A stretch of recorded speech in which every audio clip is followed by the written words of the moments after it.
Assalamualaikum warahmatullahi wabarakatuh.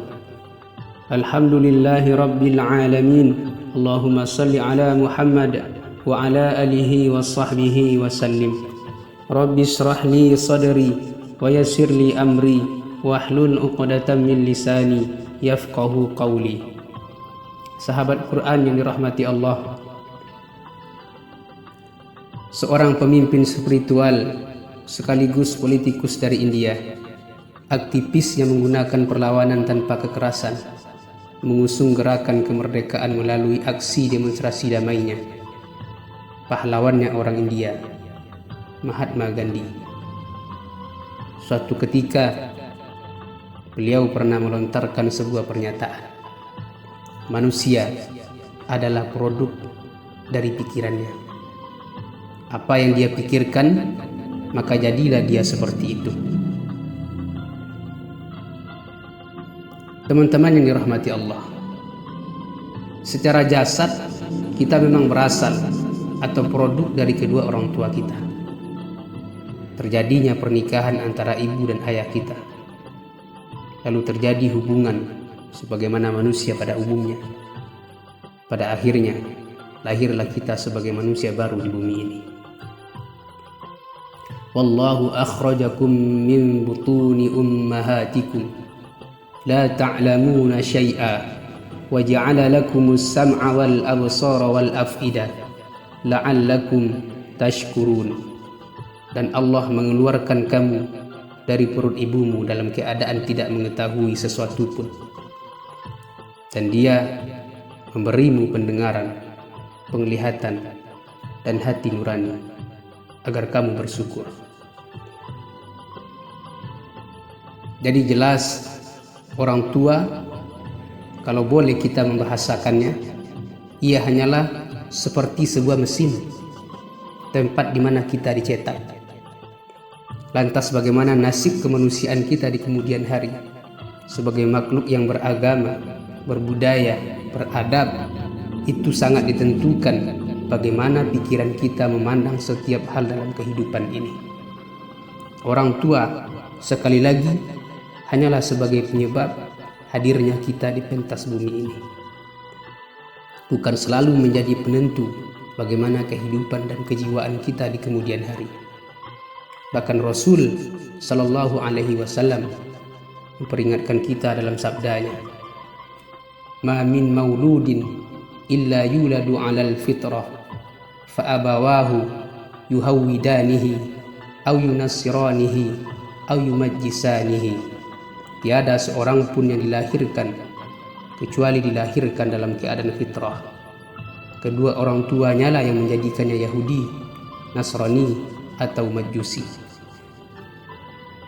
Teman-teman yang dirahmati Allah, jadi bagaimana kita memandang kehidupan ini, bagaimana kita memandang manusia sebagai makhluk sosial, bagaimana kita memandang keluarga, istri, suami, anak, masyarakat, memandang sebuah pekerjaan, memandang masalah dalam kehidupan dan lain sebagainya.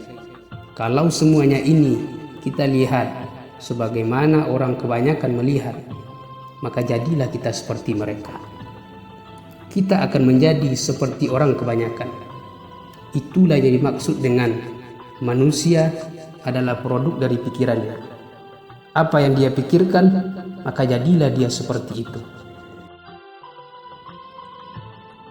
Untunglah kalau itu memang baik dan benar. Bagaimana kalau semuanya itu bertentangan dengan logika agama, berseberangan dengan nilai norma, adab, dan budaya yang sesungguhnya? Tentu kita akan masuk pula ke dalam golongan orang seperti itu. Kita khawatir bisa jadi kita yang disindir Allah dalam Al-Quran. Kalla bal rana ala qulubihim ma kanu yaksibun. Kalla innahum an rabbihim yawma idzin lamahjubun.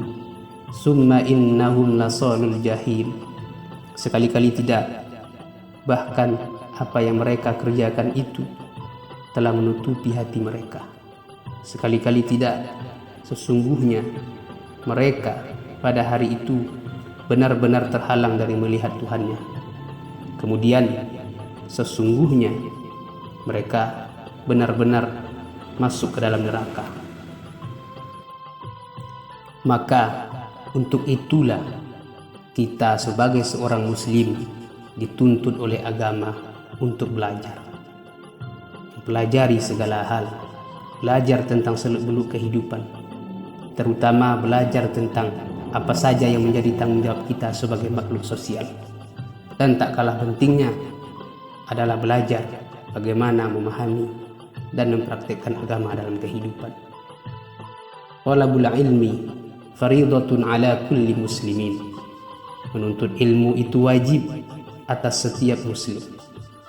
Guru besar kita Imam Asy-Syafi'i pernah berkata, "Man arada dunya fa'alaihi bil ilmi, wa man arada al-akhirata fa'alaihi bil ilmi." Barang siapa yang menginginkan kebahagiaan dunia, maka hendaklah dengan ilmu. Dan barang siapa yang menginginkan kebahagiaan akhirat, maka hendaknya dengan ilmu. Sahabat Nabi yang mulia Ali bin Abi Thalib radhiyallahu anhu pun ikut mengingatkan kita, ada dua jenis manusia yang akan merusak agama. Yang pertama, ahli ibadah yang tak berilmu alias bodoh.